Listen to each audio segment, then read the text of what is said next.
It's time for one of my favorite segments on the show, Overreaction Monday, where I give my thoughts or observations from the weekend, and I ask my esteemed panel whether or not I'm overreacting. We're going to start off with something that a couple weeks ago, a lot of people looked like this wouldn't even be close. And that is this battle between, I wouldn't say it's a battle, but they're going to be compared to each other because they are the number 1 and number 2 draft picks in the 2024 draft. That is the battle between Caleb Williams and one Jayden Daniels. Jayden Daniels has cooled off over the last couple of weeks. You will not fool me. Check down, Charlie, but we're not here to do that. But my overreaction, if you look at the stats, I got a little bit of numbers right here. And this is just off passing, by the way. Jayden Daniels, through 11 games, he has not missed a game, has 2,613 yards passing, 12 passing touchdowns, and 5 interceptions. With a 97.6 QB rating. Our guy, Caleb Williams, in the same 11 games, he has 2,356 yards passing, about 300 less, 11 touchdowns, and 5 interceptions. Same amount of interceptions, 1 less touchdown. The offense has been different. Feels like the Bears' offense is going up a little bit, and it feels like a little bit the Commanders is coming down. Looks like Cliff Kingsbury is getting back to late season Cliff Kingsbury. My take, y'all can say if it's overreaction or not, Caleb Williams will finish with better passing numbers with Jayden Daniels by the end of the season. Mikey, overreaction or no overreaction? You are on mute. That's a fine. Overreaction. I really don't see it. Even then, Jayden Daniels has him locked up pretty much on the completion percentage. He's almost 5 points higher than him. He's still completing at a 68% clip. I just don't see how he can kind of make up for those yards. I know it's 26-13 to 23-56. Okay, maybe if Caleb could put up a couple more of these 300-yard passing games like we seen yesterday. But nah, I really don't see it. Even the passing touchdowns. You're looking just off passing stats. You're not looking at like overall total stats on none of that. No, I don't. I'm here. Okay. I'm here to instigate. Only You're here passing. to instigate. Yeah, I see you picking on Jayden Daniels, but we letting Bo Nix slide, and Courtney might have been right on that one. But I get Courtney Love. Bo Nix is my offensive yeah, rookie of the year now. yeah. Bo's killing it. I didn't even see that he had 4 rushing TDs, so he's got 20 total and 6 picks. But I don't think Caleb is gonna catch up. Just because you also still have you have a scary ass head coach who at times is probably going to take the ball out of his hands and make him run some when he should throw some. And, we know how that is. When you have a coach coaching for his job and for the security and future of his NFL, employment, scary shit happens. So I just don't see it. I think they're going to still play conservative with Caleb. I think Daniels, in this playoff push is going to have to push the ball down the field and he'll end up with better passing numbers. Bang, overreaction or not, that our guy Caleb is going to finish with better passing numbers than Jayden Daniels. Yeah, I think that's a smooth overreaction. I think that shit is dead, especially with the teams that Caleb has to go against in these next couple of weeks. I just don't see that happening right now. Hell, just look at how that game ended with the Cowboys. Like when you sent us that text, that man had 94 passing yards. And as soon as you sent us that text, that shit changed. Getting this LeBron stat pad known, I feel good. It wasn't no padding. They almost won that goddamn game. Watch the LeBron. LeBron in the fourth quarter, even though it's completely different, but fuck LeBron. I just want to get out of it. LeBron, when they lose by like 15 in the fourth, he's going to go into just give Akron mode, make the stats look better. I watched a lot of Laker games the last couple of years. I see what's going on. Go ahead. But yeah, we're going to have to wait till next year for that, though, man. Caleb started off too slow. Jayden got him. Dante, are you on my side or am I overreacting? Will Caleb Williams finish with better passing numbers than Jayden Daniels?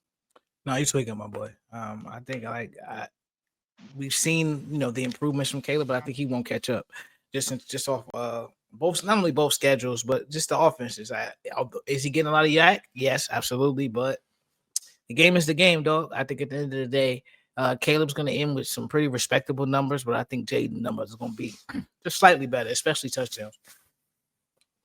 I think I'm sticking with my take. I think he is going to finish with better pass numbers than Jayden Daniels. I'm staying there. We're going to come back week 18. Maybe I'll be right. Maybe I won't. I think I will be. I got a feeling I will be. I just really like where this. I'm not talking about team wins, none. I'm just going strictly off. I think he got a couple more big games in him. But my next take, we're going to go to the NFC South. We just talk about Liam Cohen and how that Tampa Bay Buccaneers offense has been looking. They had a good night yesterday, good afternoon in the Meadowlands yesterday by beating the New York Giants. And Malik Neighbors having that nigga's having pretty much I think we all expected his rookie year was going to be like that. He was going to be very fed up real soon about that. But my take, if you look how the Tampa Bay Buccaneers have been, Tampa Bay Buccaneers right now, they are in the standings at number 2 in the NFC South with a 5-6 record. But look at this upcoming schedule that Tampa Bay has. They've got the Panthers coming up. Panthers have been playing better, but you got the Raiders after that, Chargers, Cowboys, Panthers again, and Buccaneers. My take is, and if you look at how the Falcons have been looking over the last couple games, the Falcons have a tougher schedule. They've got the Chargers coming up this week. They've got the Vikings after that. Of course, they got the Raiders, Giants, 2 easy games. Then they got the Commanders, and then they got closed out the Falcons. My hot take is that the Buccaneers going to come from behind and steal this division from the Atlanta Falcons. I'm going to go to you, Dante. Do you think that's something that can happen, or you still think that Atlanta can hold it down? No, I think it's very possible simply because I've been saying this all season. Atlanta's front 7 is ass. Like they have not, shown any improvement. Linebackers play soft. They don't get any pass rush. So I think at the end of the day, that's gonna come back to bite them. And even if the offense continues to shine, I've been talking about how Mooney has had a great season. Him and Drake I think they're still like the only wide receiver tandem with 600 yards, 5 touchdowns a piece. And so, they're gonna build on that for the rest of the season. But I think at the end of the day, if the Bucs can get healthy, I'm not sure when is Mike Williams coming back. Not Mike Williams, Mike Evans. Out week 11. They originally said week 11. It's not. Wait, Mike Evans ain't play yesterday. He did play yesterday.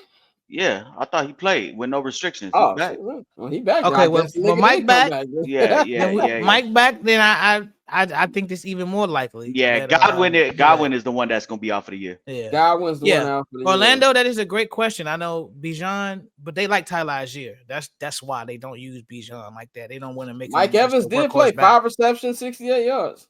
Yeah. Welcome back, Mike. But no, that's why, because they got Tyler Algier, so they just use a 2-back system to keep Bijan fresh. What do you think has been the problem with the Falcons? Because I feel like they got off to a hot start. Kirk was looking real good. Now it's starting to look like that Achilles is on fire again. Yeah, I mean, they played, I didn't expect them to get blown out in Denver. I knew the Denver game was going to be tough. But I think more than anything, it's just, one of those things where it's a 17-game season, and I know we hang on every week like that. And so with Kirk was, I ain't even gonna say Kirk was on fire like that, because he was playing well. But when you go back and look at those games, like there were plenty of plays where he should have been picked off. There were plenty of decisions that he made that was like, I don't know why you did that. But I mean, at the end of the day, you still at a point where you're in first place, you're coming off a bye, and you could really reset this shit. So I think it's really up to what the head coach Raheem Morris wants to do, bro. Like, the game against Denver, I really didn't understand some of the shit that they did. And like that's been the thing with him, just him getting comfortable as the head coach here down here in Atlanta. And pretty much Orlando's point, Kirk is Kirk. You're gonna get good Kirk, you're gonna get bad Kirk. But 9 times out of 10 until the playoffs or until a primetime game, you're gonna have a solid Kirk. So they're gonna always be in position, and that's why I think the Bucs will be able to overtake them this year. Because I mean, with the inconsistency that you expect from Kirk Cousins, I think as long as they get hot at the right time, they'll win the division. Even it's gonna be tough though, because the Falcons beat them, so that's gonna be the tough part. They got to finish with a better record. Man, do you think it's an overreaction to say that the Buccaneers can come in and swoop this division away from the Falcons? Oh, that's a fine. By the way, we're debuting the fine sign next Monday. Your mic is not working again. He gonna try to play with the mic and shit. Like, oh man, what the fuck? By the way, I've just been our super producer Nikhil. We're debuting the fine sign next week. The Orlando, fine, no. You got at least one more year before you see Michael Penix, unless Kirk just looks like dog shit. I think Bang got to restart or something, but because it might be the AirPods. We can't hear nothing you saying, dog.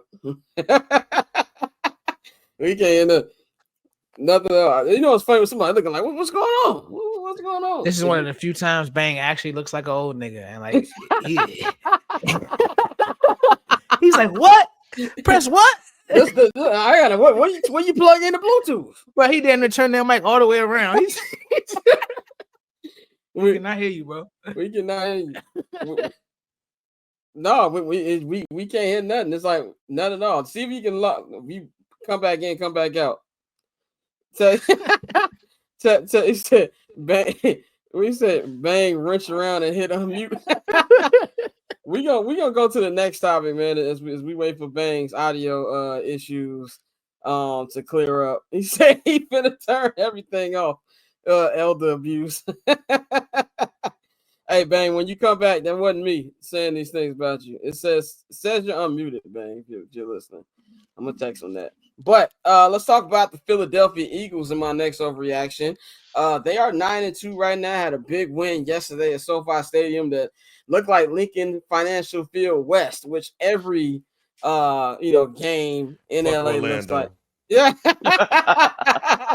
Well, go ahead. Go ask the question about the Bucs real quick. Real quick, I don't think it's an overreaction. Atlanta been playing huff these last couple of weeks. Their defense, they already needed some help on the defensive line. They definitely need it now. And Tampa Bay is playing lights out right now. So no, I don't think it's an overreaction. All right. Fuck you, Shane. Back to the Eagles, man. Look real good. What's my man? Saquon Barkley, man. I know that they don't give the MVP to running backs. It's a quarterback league, all that other bullshit, which I hate. I wish that the MVP was truly to who the best player was. I saw somebody tweet this. I forgot who tweeted it. They said, this might be a hot take, but I feel like that Saquon is more important to the Eagles' success than Derrick Henry has been to the Ravens. And I actually kind of agree with that. But Saquon had 26 carries, 255 yards on the ground and 2 touchdowns. The Eagles, man, they're coming into form right now. They are on a tear right now. And with the Commanders' loss, they've got even a bigger stranglehold on the division. If you look at the way they're playing, you look at the landscape of the NFC and other teams in the NFC, we look at a team who can challenge the Detroit Lions. I think the Eagles are the best equipped in the NFC to stop the Lions from making a Super Bowl. The Brandon Graham injury definitely hurts 100%. He had a big game before he got hurt. He's out for the rest of the year. And I think that's his career, right? Like he was going to retire at the end of the season, if I'm not mistaken. But that's what he said. That's what he said. So he's done for his career then. So that's going to be a big loss there. But this is a veteran team. They've been him and the Niners been the top teams in the NFC the last 6 years. And I think that they found a way to win. That's very hard. It's a real old school approach. But say what you want about Jayden, which I'm not the biggest fan. But when push comes to shove, he can still make throws he needs to make to beat you. I think they're the biggest. I'm not saying that they will be the Lions, but if there's any team in the NFC that can beat the Lions, I think it's the Philadelphia Eagles. Mikey, do you think that's an overreaction or not? No, not at all. I don't think you're overreacting. I think they're playing amazing ball. Like I had tweeted a couple of weeks ago when we were watching them play Jayden Daniels and the Commanders, the ability to throw 4, 5, 6 different pass rushers and to to continuously rotate them. Their secondary, they've seemed to have fixed that with, Quinyon Mitchell. And, the offense is there. I think, Devontae Smith was out yesterday, if I'm not mistaken. Devontae was out.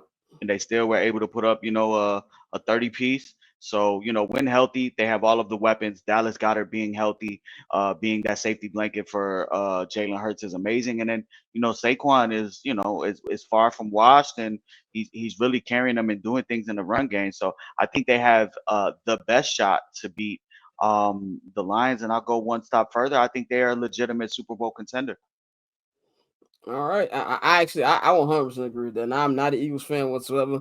I'm not a Jalen Hurts fan. I don't like cheesesteak Matt Nagy, Nick Sirianni either. But I gotta give it to him. Bang, do you think this is an overreaction to say that they can challenge? They're the biggest challenge to the Detroit Lions. Hell no, it's not an overreaction. I think that team has everything that they need to go ahead and possibly contend for the NFC Championship. They've already been to a Super Bowl. Their coach is just as crazy as the other coach. No, I don't think it's an overreaction at all. Dante, what's your take on that? No, no, I won't say it's an overreaction. I think as much as I enjoy watching DeAndre Swift play football, it's one of those. I wish Ryan Poles would have got that nigga. Like Yes, Saquon, I think we all said it. We all want to say Saquon's so good, bro. And he's really good. another, But that O line is crazy. yeah, it is. And I'm glad you pointed out. Even though the whole line is crazy, one thing I will say about DeAndre Swift, I feel like that nigga runs into the offensive line sometimes. Often. It blows me away. Go ahead. Yeah, but also Jalen Carter, bro. Like he damn near demands a double team almost every fucking play. Like this is why you draft him and then just spend the money on the offensive line, which is what we all wanted to do. But Poles has his vision for what he wants to do with that. But yeah, I think this team can beat anybody on any given Sunday. And with the way Saquon, can carry that offense, it takes the pressure off of Jalen Hurts. And like I think sometimes I'm not gonna say he wants to be the guy, but then it's like Saquon gets it done. But like you said, when he was sitting there concussed, he was like, the results is the results. Like, it's just like the energy for me, at least, it's kind of like, yeah, we won, but I ain't really do my thing. So that kind of concerns me. But I think overall this team is really good. And like if Detroit doesn't go to the Super Bowl, I could see Philly being the team to represent the NFC. My final and I see Pav in agreement. We're not going to break. We're gonna bring that nigga in a second because he got to come to the stand and defend his man's real quick. But I got one more overreaction. Justin Fields, he had an interesting couple days. Steelers lost that game in Cleveland on Thursday off a questionable third down play. I have no problem with them switching with bringing in Justin for certain plays, but for those plays, I believe you're trying to use his legs. The third down play where they had him throwing deep, I don't know what that was. I'm not gonna say that's the reason they lost, but terrible play call. But you see how he went from playing to being benched. Had a big weekend this week. Went back to the shoe in Columbus. Got love from all the Ohio State fans there before they dusted Indiana. He was the last Buckeyes QB to actually beat Michigan. My overreaction, man. Justin Fields, I think, is done as a starter in the NFL. I don't know. I think obviously he'll keep a job. I mean, look, fucking Daniel Jones is gonna be a backup. This nigga got teams to choose from. He's way better than Daniel Jones. So I do believe that he'll have a job for him. But I don't know if I see a spot where he can be a permanent starter. Mikey, do you think that's overreaction? No, I don't think it's an overreaction. You know, it's going to take a lot for him to get that permanent spot.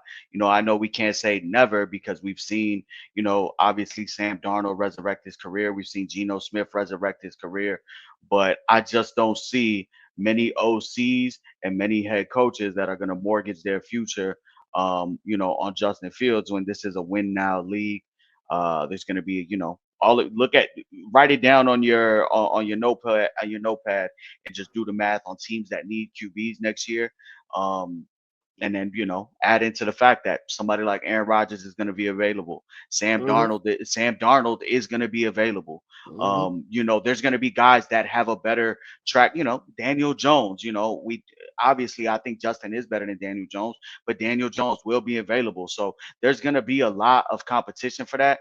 I think if anything, he's going to be a person that is going to be on a transition team where he can possibly start first 3 to 4 weeks, for a team that drafted a rookie and then, roll the reins over to the rookie. But I really don't see a path for him to do that unless he's willing, to sign with Pittsburgh, sit there, develop there, and eventually kind of, get his shot down the road because we know Russ is up there in age. But, maybe that's something he does. But, outside of that, I really don't see it for him.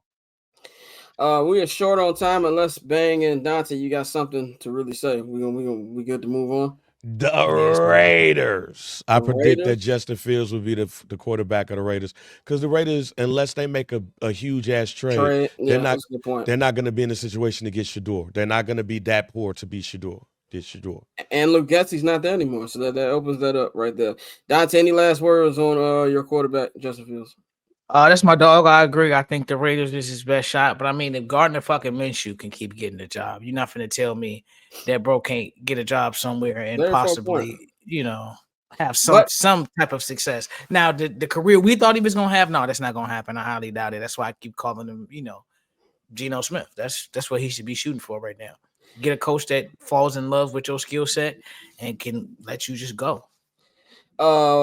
I will say I agree with you. Gardner Minshew has the complexion for the protection. So cool. Triple double hat trick, I know the code too. Ice trade, go for trade, yeah we cold too. Getting paper on these player haters, old news. Money on the other line, so I'm not gonna hold you. Money on the other line, so I'm not gonna hold you. Money on the other line, so I'm not gonna hold you. Money on the other line,